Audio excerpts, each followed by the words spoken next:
Chronicles TV on air.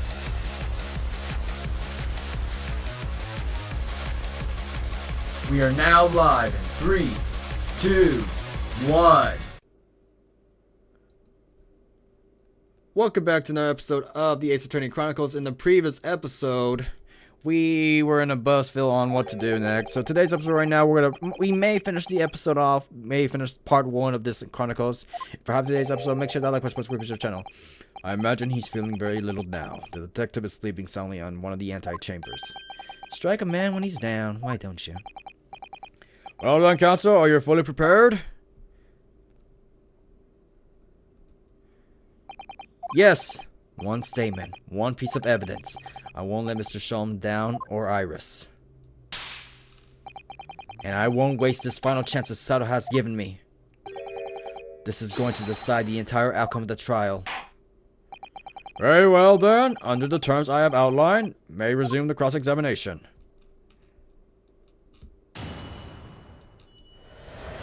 We only got one chance of this. Oh, there it is. Next. Next. While the robber was charging the robber, I was still near an entrance. Hey, back over there! To the man, but he shut himself in the storeroom. I could see him through the people in the door, though. That's the lie right there. That's the lie. We only got one chance. Let me use the thing. Use it!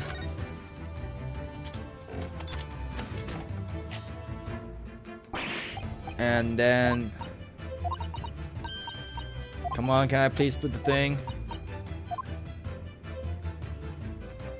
Can I do the thing, Chief? Can I?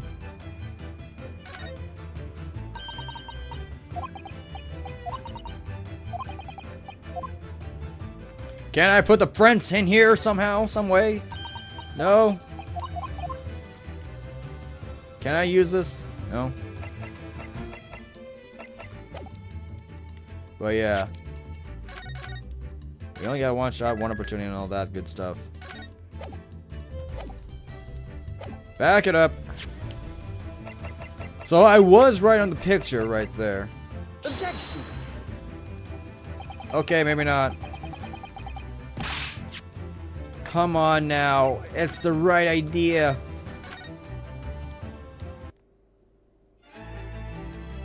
It's the right idea. Just don't make me go freaking all this again. We have the thing open for a reason. I want to do the thing.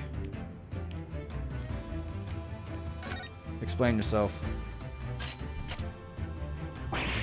Phew, those vicious teeth look like they're gonna rip anything up. They're good, aren't they? They're just made of special alloy I developed for this job. The cutter rotates 10 times per second so it can get through any kind of door at all times. And what are those two parts at the top there? Ah, those are the 4 attaching hinges that attach the door to get a cut. Right, of course. Nothing can match this machine power. It can make mince meat up to the toughest doors. It sounds so charming and friendly when you say what it is for, but it feels like reality if the capital map is that grim weapon of door destruction. Why guy is so adorable, there's nothing that wouldn't do it for him, even developing deadly weapons. But why did she bring it with her in case she needed it? That's the question. Objection. I would have presented the photo instead. What on earth is an eccentric contraption, Counsel? Oh, it's my cat flapomet, my lord. It makes a way for cats to get in and out of the room. It can cut through any door you can think of and make a new little door in the middle of it. That's right, my lord. It's a device for creating a so-called cat flaps. Why is that sounding like an advertisement? Small doors for cats to come and go as they please, without their owners having something. I'm sure we could all work that out for ourselves. But that cat lover's contrivance has no possible relevance to this case. Oh, really? Of course it doesn't. To start with, there was no cat flap in the pawnbroker's door.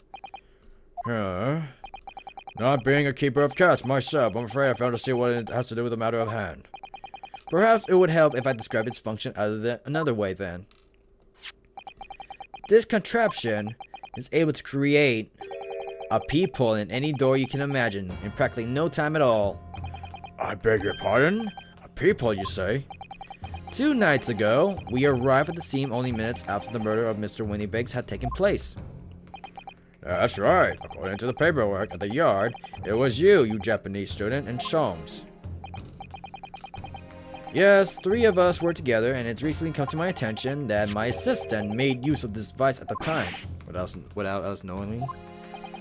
There was a peephole in the storeroom door. I can attest to that, because I looked through the peephole myself in order to see through the inside of the storeroom. This is ludicrous. What are you trying to say? Of course there was a peephole in the door. I said as much in my testimony. How else could I witness the crime for pity's sake? Yes, how could you? What? Counsel, kindly say what you mean. Alright, it's time. Time to strike the final blow. What I mean is this, my lord. My assistant made the peephole in the storeroom door until such time as she did. The door had no hole in it to look through. What? No! Objection! This is a farce! Are you really suggesting that the peephole in the door was... Yes, it was created only after the incident had taken place by my judicial assistant using this device. Your assistant tampered with the crime scene while less being fully aware of the gravity of her actions? That's the most serious act of vandalism. For which I humbly apologize, my lord. It was the few minutes that I left the scene in order to pursue the Skulkin brothers and alert the police. Nevertheless, in the light of this new information, it becomes apparent that Mr. Grayson's testimony is riddled with holes. Riddled? Explain yourself, counsel. The majority of Mr. Grayson's testimony that appears to incriminate the defendant is based upon what he witnessed through the peephole in the storeroom door. Yes, that's filthy girl shooting the man in the back. However, if at the time of the incident, that people did not yet exist in the door, there's no possible way that you could have seen what you claim to have seen. In short, your entire testimony is a pack of lies.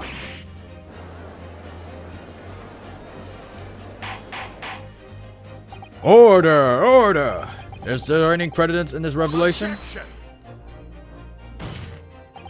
None whatsoever, as my lord friend must surely realize.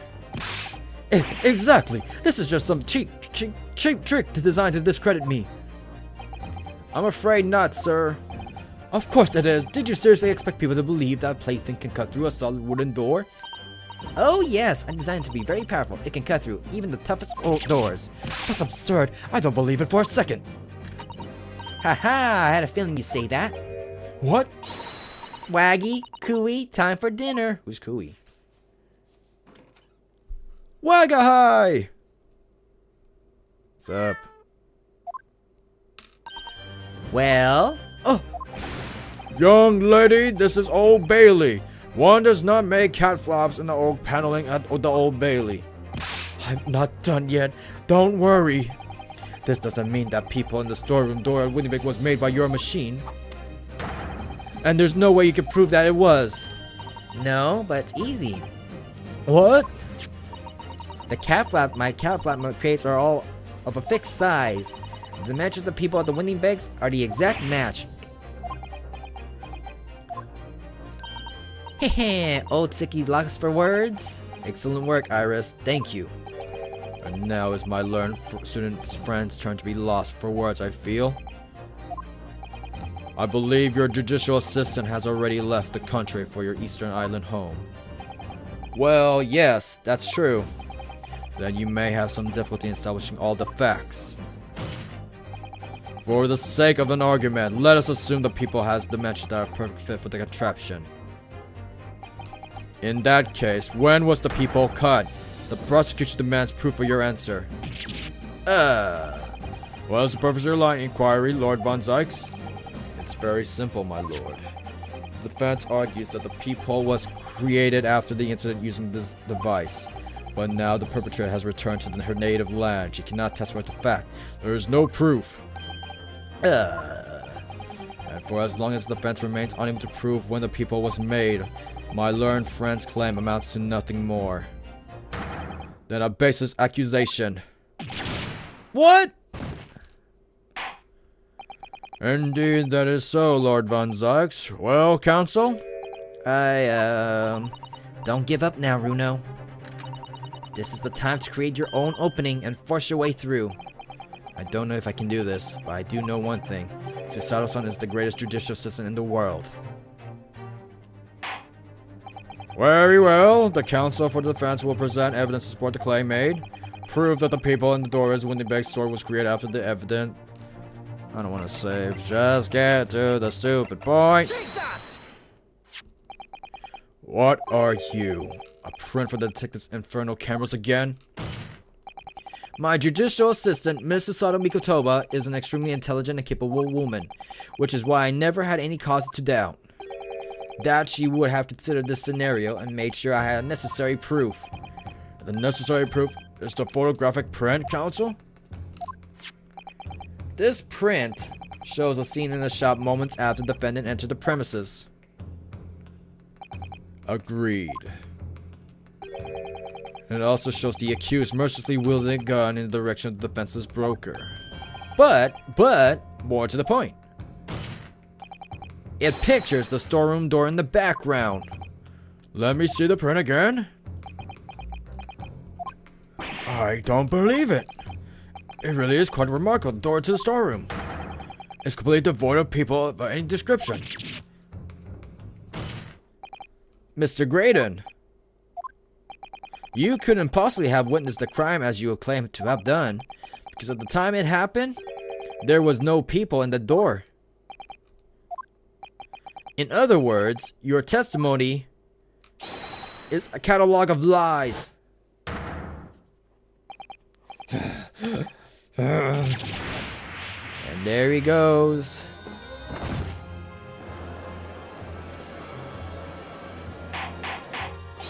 Order! Order! I am satisfied with the defense has sustained its claim beyond all reasonable doubt. The witness's testimony was entirely fallacious. That's not the only thing we know beyond all reasonable doubt. My learned friend's assistant's guilt can no longer be denied. The woman tampered with the crime scene. But more importantly, good lord, there's more, Lord Von Zyx? The defense may have established a reprehensible instance of perjury. But that is no proof that this is the man's victim killer. Yes, that's right. What? I was there at the scene. It's true. And I was shot in the arm. It's true. But that's all. Yes, in fact, if you look at the circumstance, I am the victim here. Oh, please. No! I don't believe this. But they're right, as it stands now. I don't have any definite proof that he's the culprit. Still, he can worm his way out of now. Iris? You know what they say. There's no point locking the cat's door after the cat has bolted. Wagahai! Isn't that right, Runo? As Hurley always says, one lie begets another. No way, that might have been a line I wrote for him in one of my stories. Well, no matter who said first, you're right. Mr. Graydon, not only did you give false testimony to the court, but the lies you told make no sense. Make no sense? What do you mean by such a remark? what you said in your testimony reveals that you know something you shouldn't have known. In other words, there is a fundamental inconsistency in your statements. What? Objection! This is provocative talk, counsel. Won't you lie in the court, explain this alleged inconsistency? Whatever. Iris was right. One lie begets another. The inconsistency is revealed by the lies with the witness statements. They show that Mr. Gray had knowledge of something he shouldn't have known anything about, namely it's not the people, but the blood stain. The blood stain in the coat. He had an accomplice.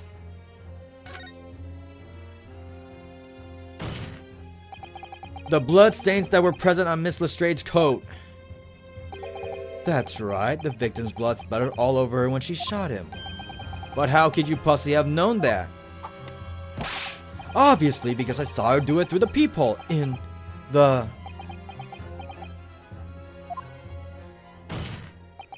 The point is not that you lied in your testimony, Mr. Graydon. It's the nature of the lie you concorded that is so revealing. You're not making any sense. Then let me ask you a simple question. How is it, Mr. Graydon, that you knew of the existence of the people in the storeroom door? What? Well, obviously Has the cat got your tongue, witness? The people in the door was made after the incident occurred, and once I returned to the shop having failed to catch the two burglars, Scotland Yard investigators arrived immediately. Since that time, the police have been at Winnipegs constantly carrying out their investigation. Isn't that right, Inspector Gregson? Well, yes, of course. The place is chock full of pawn articles, and my lads had to thoroughly examine them all. So I gave them the order to have officers working around the clock and shifts so we got them all. And consequently, there's no way that you, Mr. Graydon, could have gained access to the shop. Therefore, you should have known nothing about the people in the storeroom door. So the fact that it exists forms the basis of your testimony is completely inexplicable. Objection! And yet, the fact remains that Mr. Graydon did maintain that he witnessed the crime take place through the people in the door. How on earth is that possible? Could I have a word, please, Lord Von Zykes? Speak, Inspector. It's just that I really ought to be getting back to the station now to put in my report. There's really nothing more I can add to this testimony, so it's all the same to you. Permission denied. Oh. It's not all the same to me, Inspector. Not at all. You will remain exactly where you are until this trial concludes. Of course, sir. Mr. Graydon? You shouldn't have known about the existence of that people. Which can only mean that you must have been informed about it by somebody else. Objection! Stop there, my learned friend. You realize I trust that the words you just uttered have extremely serious implications. Yes, the defense believes that the details of the case that Mr. Graydon claims to have seen must have been revealed to him by a certain person before his testimony. And in fact, considering a particular clue we have, there's really only one person that could be. Who is the person in question, counsel? Who gave this witness details of the crime scene to facilitate his false testimony? Take that! The truth is, it can only have been you, Inspector Gregson. Me? Objection! You had better have some proof to substantiate such a rash claim, my learned friend. Consider the fact that we have only been aware of Mr. Ashley Graydon's identity for the last few hours. We learned only during the course of the trial today. Indeed, preparations for his testimony were made with great urgency during our hour-long recess, while the police executed the subpoena and brought the man here from the communication station. And until that time, Mr. Graydon would have no idea, no inkling that he would suddenly be required to appear in court. Are you suggesting that until such time as he was summoned? Yes, my lord. Until then, it was reasonable to assume he knew nothing of the people. It was only Mr. Graydon was in the stand that he realized his position, that he would have to defend himself against the accusation that he was the third intruder. You're suggesting to the court that it was while the trial was in progress that he received the information so that he could commit perjury in order to save his skin.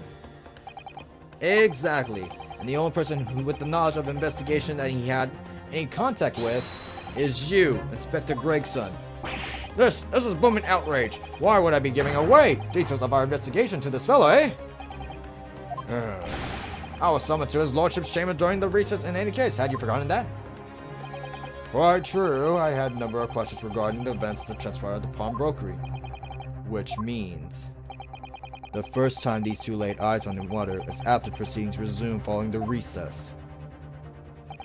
Since then, they've been in full view to understand where such illicit discussions couldn't possibly have concurred. No, that's a lie. Oh, I've been just remembering something, Bruno.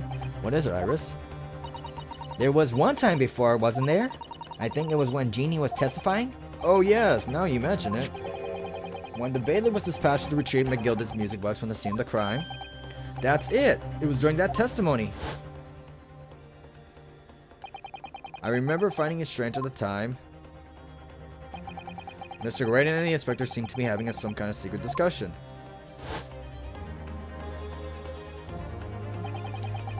It would have been possible for you to give Mr. Graydon the information he needed then. You little toe rag, you're making all this up.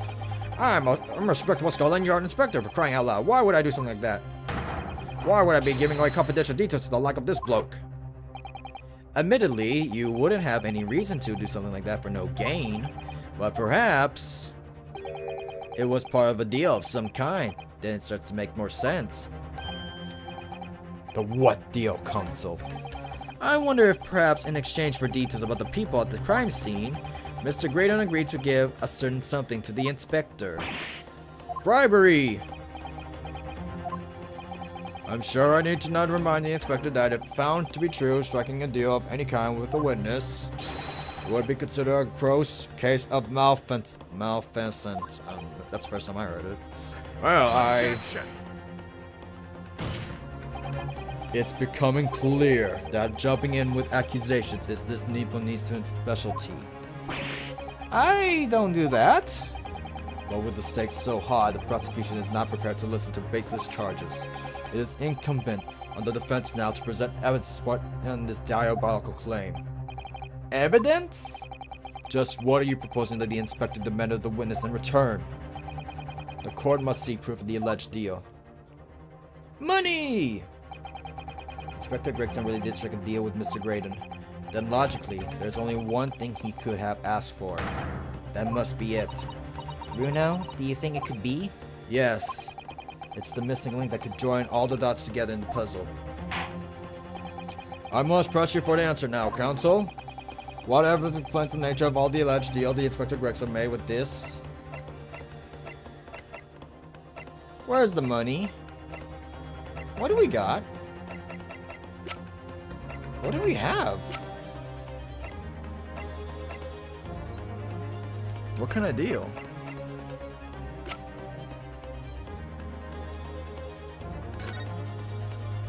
What deal do we get?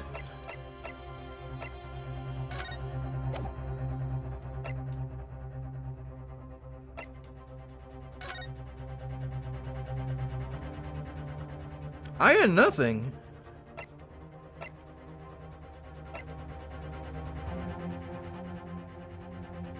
What evidence explains the nature of the alleged deal the Inspector Grayson made? Oh, hold up. Take that! I was about to press save, but okay. Inspector Gregson, besides this murder, is it not true that you've been working on another very important case? What are you getting at now, Sunshine? Is it possible that this other top secret case is what alluded to the newspaper article here? The classified secrets being leaked overseas from the Ministry of Justice? How the bleeding Lord could you? We discovered during the course of this trial the music box deposited at Winnipeg by Magnus McGilded. A special music box designed to play 2 discs at once. It would seem very likely now the encoded on the pair of discs that were in McGilded's possession are the leaked classified secrets. So I put it to you, Inspector, that in order to recover the second of the discs containing those secrets, you covertly made a deal with Mr. Graydon in which you exchanged the disc for details of the case. You little...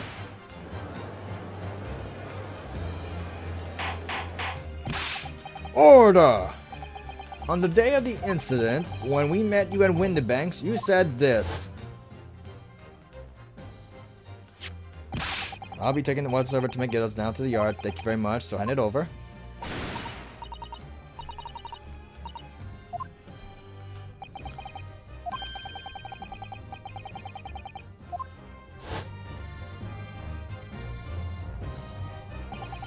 Scotland Yard already knew at the time, isn't that right?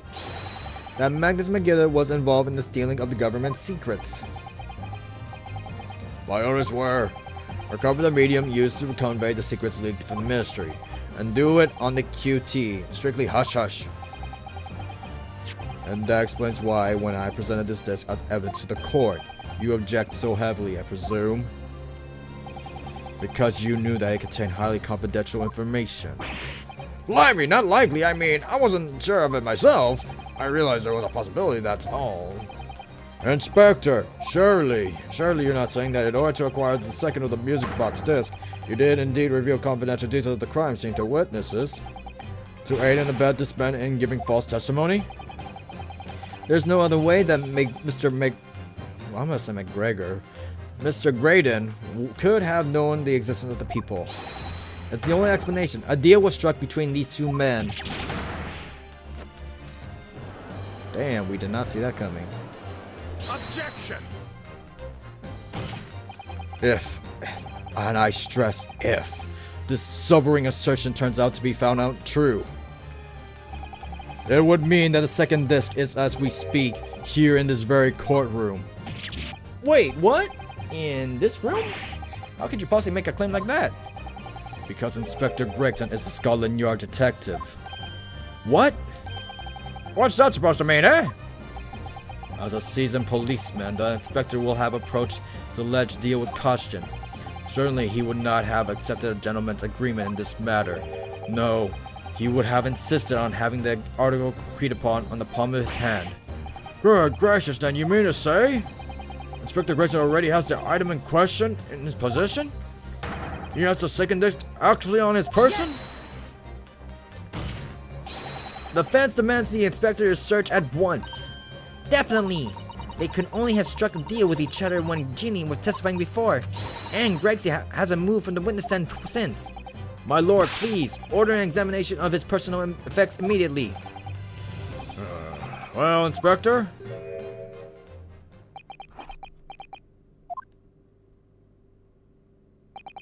This young lad wants to tone down his imagination. He insulted me and my profession quite enough.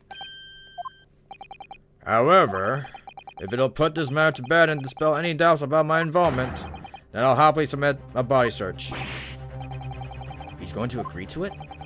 I presume you're aware of the precipice of which you now tether, my learned student friend.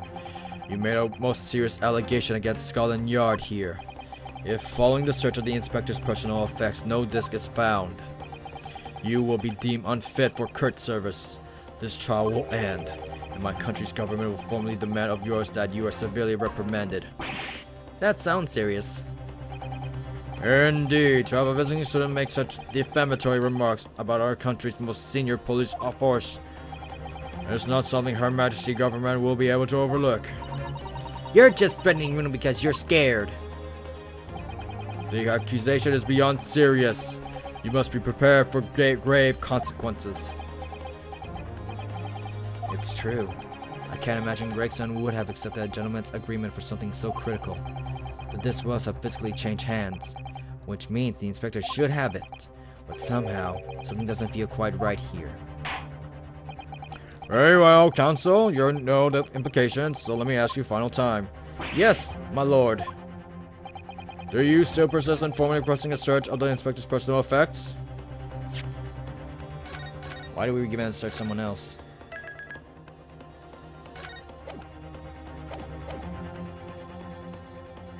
Search someone else? But what's the reason?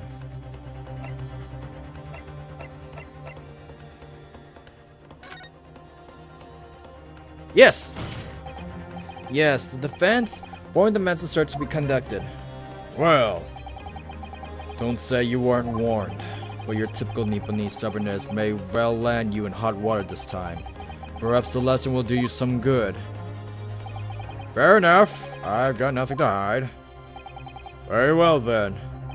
Bailiff, conduct a search of the inspector's personal effects. The defense demands a search, but none of Inspector Gregson. What? What is all this? I'm the one you're accusing, aren't I? I thought you wanted to search me. No, Inspector, not you. Somebody else. What's the meaning of all this, eh? Lost to the Lasha? Have you, sunshine? The court should have been put up with this nonsense. You've been completely irrational. Be quiet, all of you. Who? Who? Oh. Runo's doing what you all told him to do, and having the courage of his convictions. So you should respect that and listen to what he has to say in good faith. Because that's the British way. She's packing.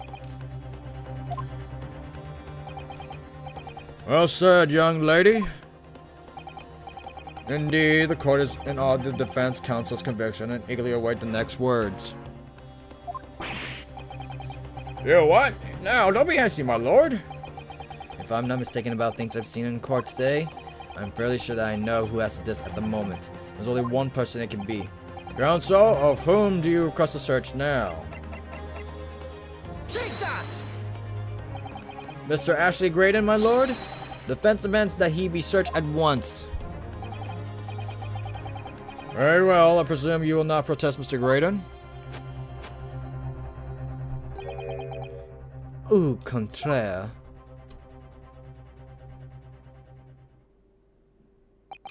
And so a brief body search was carried out with the court bailiff. A few short minutes later, it was revealed that Mr. Graydon had nothing unusual in his person at all. What? We got duped?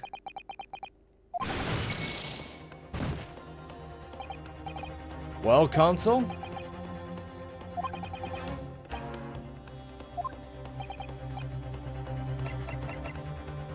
It was not him? Take that! I'm just making a damn guess at this point. Objection!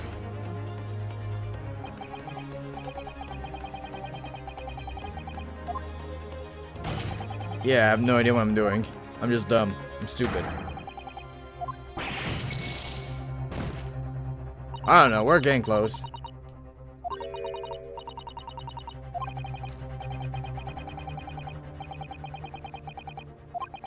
Not an easy situation to go hiding. If it's not him, and it's not him, so it has to be someone. Nash, you gotta tell me what you got.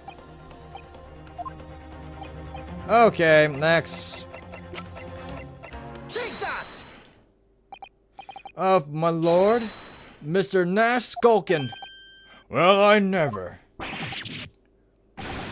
Me? Him?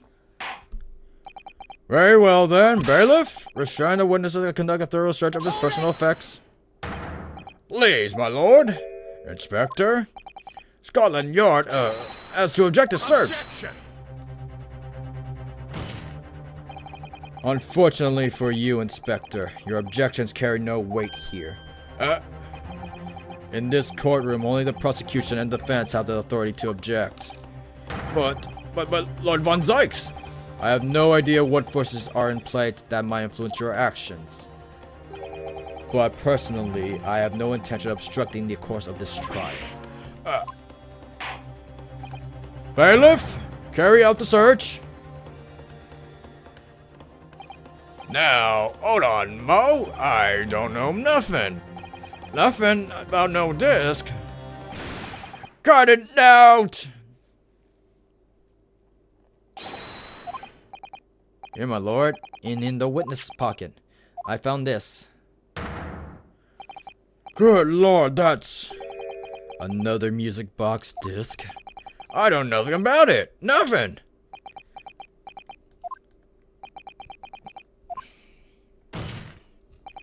That is the second music box disc left behind by Magnus McGilded. It is not Inspector Gregson, is it not?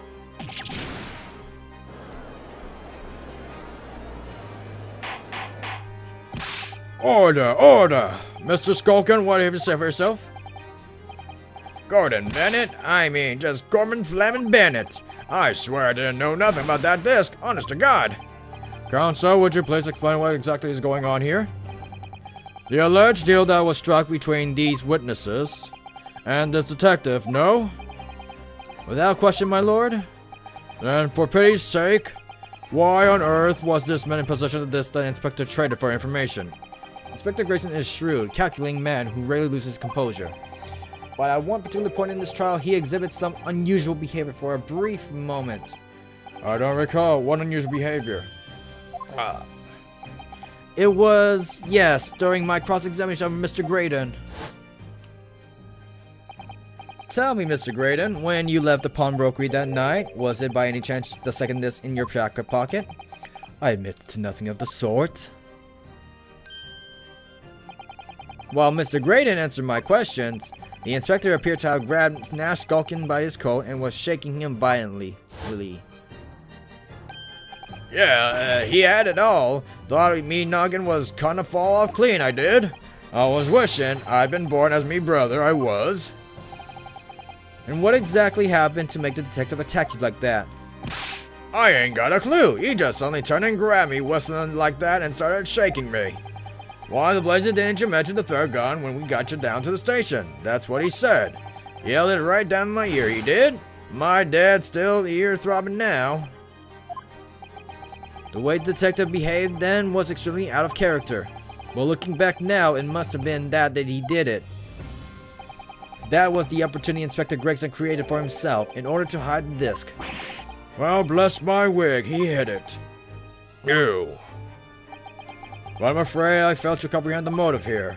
If the detective had acquired the disc he was after, why on earth would he then proceed to hide it in another man's pocket? This is the court of law. He could have submitted the item as evidence. It would appear, my lord, that the inspector not at all liberty to do that. Why ever not? As the man himself revealed earlier, his current assignment has some special conditions. Orders were recover the medium used to convey the secrets leaked from the ministry. And to do it, QT strictly hush-hush. Hush-hush? Top secret assignment, is it? As far as we are aware, the information stolen comes from confidential government communications. It would seem that if the information were to be revealed in court as evidence, it would be problematic. Does that sum up the situation, Inspector? I'm operating under direct orders from the ministry. I'm afraid I'm not at liberty to answer that question. So, realizing there was a chance that you may be searched here in court, you took steps to hide the disc you had acquired from the witness. Does this mean? He only pretended to attack Mr. Skulkin in order to get close enough to him, to slip the second disc into his pocket. So it was all pretense?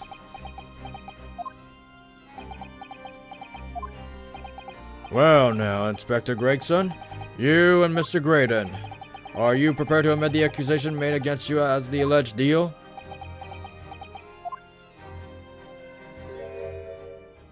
Are we getting another testimony?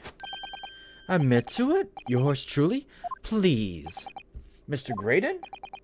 Clearly our eastern visitor has uncommonly active imagination. However, there's no proof that I passed the disc to the inspector. Objection! But then, how do you explain the reason why you knew about the peephole?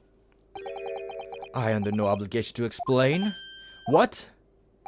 Yes, I lied in my testimony. That I admit, so sentence me accordingly. But that is all I admit.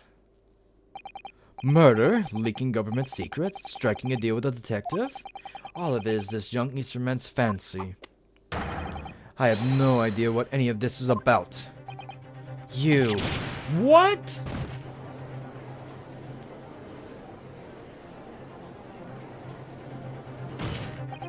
Well, what about you then, Inspector Gregson? Did you admit to making a deal with Mr. Graydon to acquire the disc? Ladies and gents of the jury, as Scotland Yard Inspector, I will declare this and nothing more. I am acting in the best interest of the country. Whatever I've done, it's been in the name of justice. So, as members of the public of this fine country, I'd like to think that justice will be your guiding light when you're making your decisions.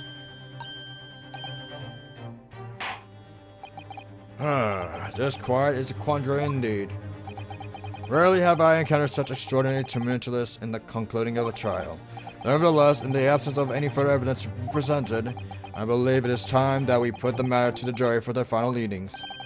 Well, now, as fellow servant of the Queen and country, I must sympathize with the old inspector. Yes, he's a dependable man, I'm quite sure. Service 1 becomes a good judge of character. Even crossing your eyes on the help when it comes to looking at this case, it's all blurred to me. Well, as a fellow professional, I like to put my faith in the detective, really. Raiden is highly skilled operator. Currently in prison, idle. Stop. Detective has very much trust in eyes. More than this, I cannot say. I don't believe it. The 6 jurors they're going to believe Gregson. They declared decision now. Is Genie going to be found guilty? If I don't manage to produce some definite evidence right now, then we're going to lose. Either some proof that Grant killed Mr. Windybank, or stole the government secrets, or some evidence to force Gregson into believing that he struck a deal with the witness. Well then, counsel, I think it's time I impose the jurors to declare their final decisions. No, that is, unless you have some compelling evidence you have thus far not presented in the court. If I let the judge call on the jurors to announce their leanings, Gina will be found guilty. So there's no choice then, Runa. You have to throw some more evidence at them. This is now. It all comes down to this. Who do I present evidence against, Gregson or Graydon?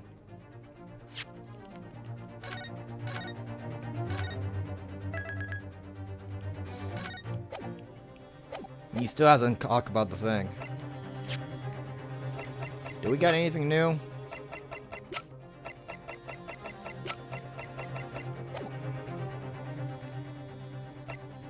What do we have against about?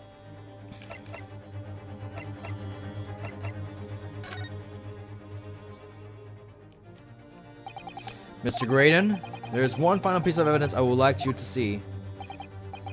You misguided fool. Whatever you attempt to show me now, you'll be wasting your time. I have nothing left to lose. I have no idea what I'm doing at this point. I assure you, I will admit to nothing. This is my last chance. It looks like I'm going to have to force his hand here. One final piece of evidence to get him to admit that he clearly struck a deal with the stand. Clearly struck on the stand. What do we got? Take that! Hold up.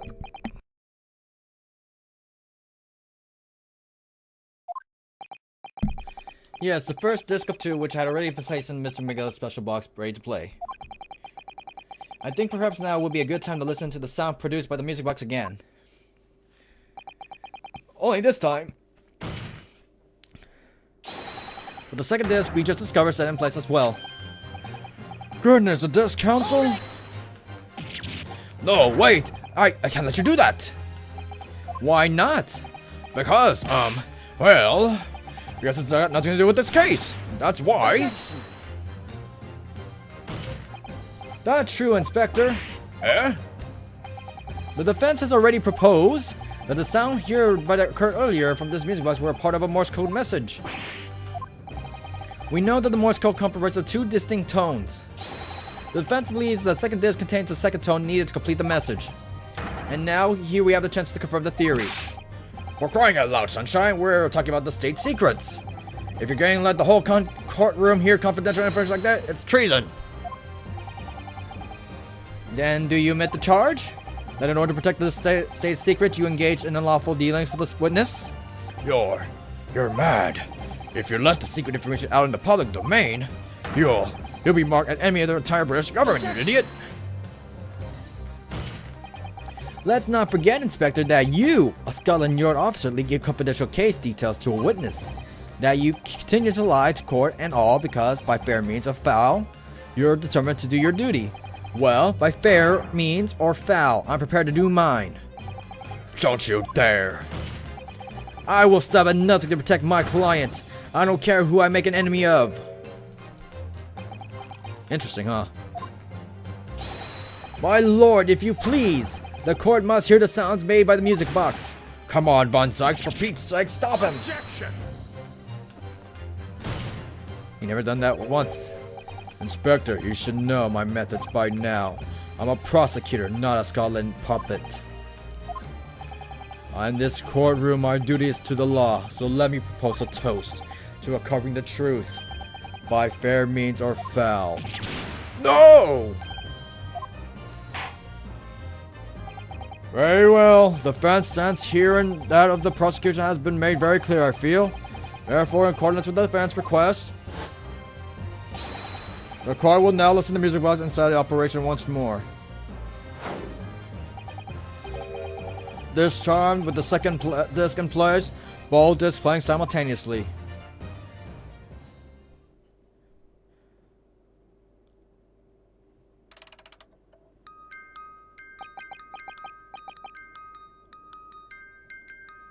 Juror number 5, what does it say?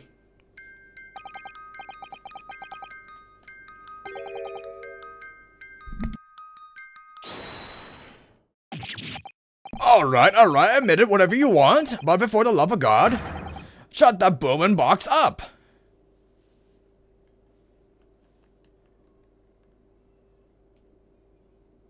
Juror number 5, what did it say? Let me ask you again then, Inspector Gregson. Did you or did you not strike a deal with the witness next to you in the stand, Mr. Ashley Graydon?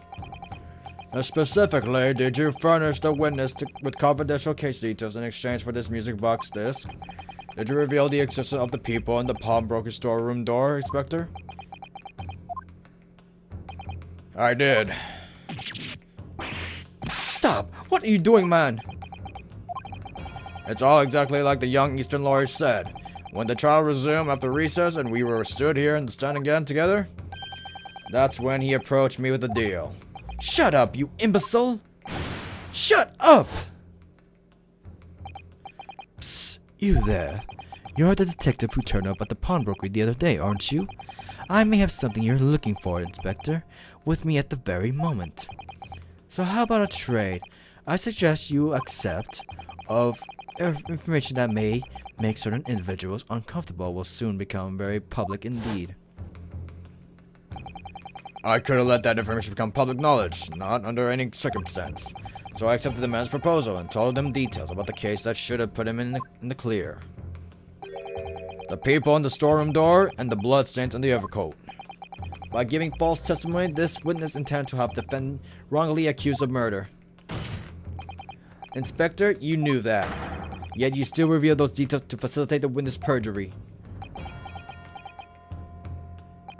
I did. But then it turned out to be a people had only been made the night after the incident took place. Scotland Yard wasn't aware of that, if I'm perfectly honest. Well, Mr. Graydon, what do you have to say for yourself? There's nothing and no one left for you to hide behind. You struck a deal with the inspector in order to escape conviction of a very serious crime. Namely this. You are the third intruder who broke into the pawnbroker in the night in question. And you perpetrated the murder of the proprietor, Mr. Pop Windybank. You.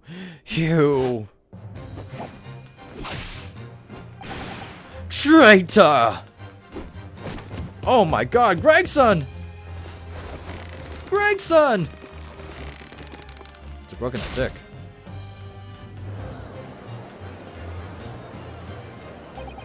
Bailiff! Restrain that man! At once! Gregson, no! That's it then. It's all over.